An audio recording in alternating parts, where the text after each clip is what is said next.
دوای بڕیارەکەی کۆمەڵی دادگەری بۆ کشانەوەیان لە پەرلەمان و ئەنجومەنی پارێزگاکانی هەولێر و سلێمانی و حکوومەتی خۆجەیی سلێمانی وەک هەنگاوی یەکەم هەر حەوت پەرلەمانتارەکەی فراکسیۆنی کۆمەڵ لە پەرلەمانی کوردستان بەیەکەوە داوای دەستلاکارکێشانەوەیان پێشکەش بە دەستەی سەرۆکایەتی ماوە بەسەرچووی پەرلەمان کرد. نامەی حەوت هەر پەرلەمانتارەکەی فراکسیۆنی کۆمەڵی دادگەریمان نامەی دەستلەکارکێشانەوەی هەر حەوت ئەندامەکەی فراکسیۆنمان ڕادستی سەرۆکایەتی پەرلەمانی کوردستان کرد کە بەپێی مادەی دوم لە بڕگەی دومی پێڕەوی نێوخۆی پەرلەمانی کوردستان ئەندام بۆی هەیە دەستلەکارکێشانەوەی خۆی ئاراستەی سەرۆکی پەرلەمان بکە.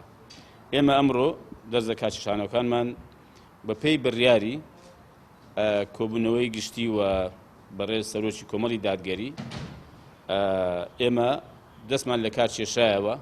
لە میانی کۆنگرەیەکی ڕۆژنامەوانیدا کە دوای پێشکەشکردنی دەستلەکارکێشانەوەی خۆی و ئەندامانی فراکسیۆنەکەی لە پەرلەمان سازی کرد، سەرۆکی فراکسیۆنی کۆمەڵ داخولی پێنجەمی پەرلەمان لەبارەی هەمواری یاسای هەڵبژاردنەوە ئاشکرای کرد گفتوگۆکان تا ئاستێکی باش بەرەو پێش چوون بۆ ئەوەی هەڵبژاردن لە کاتی خۆیدا ئەنجام بدرێت و پەرلەمانیش گوزارش لە دەنگی ڕاستەقینەی خەڵک بکات.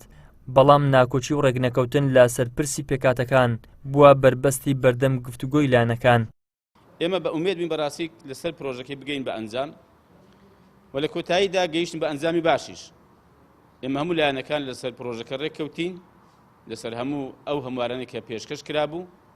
تەنها بابەتی پێکاتەکان مایەوە لەسەر ئەو ماوە بەڕاستی ڕێککەوین کە ئومێدمان دەکرد بەڕاستی سەر ئەویش ڕێککەوین گفتوگۆش کرا لێرە لە سەرۆکایەتی پەرلەمان سەرۆکی فراکسیۆنەکان لەگەڵ ئەوانەی پێکاتەکانی ئێرە و ئەوانەی کە ناڕازین و لەگەڵ نەتەوە یەکگرتوەکان گفتوگۆ کرا.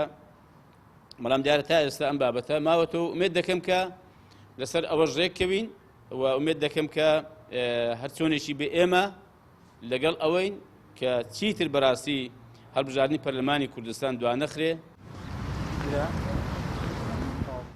دوای ئەوەی پەرلەمانی کوردستان لەلایەن فراکسیۆنی پارتی و یەکێتی و گۆڕان و پێکاتەکانەوە تەمەنی بۆ درێژ کرایەوە، فراکسیۆنی کۆمەڵ بایکۆتی دانیشتەکانی پەرلەمانی کرد.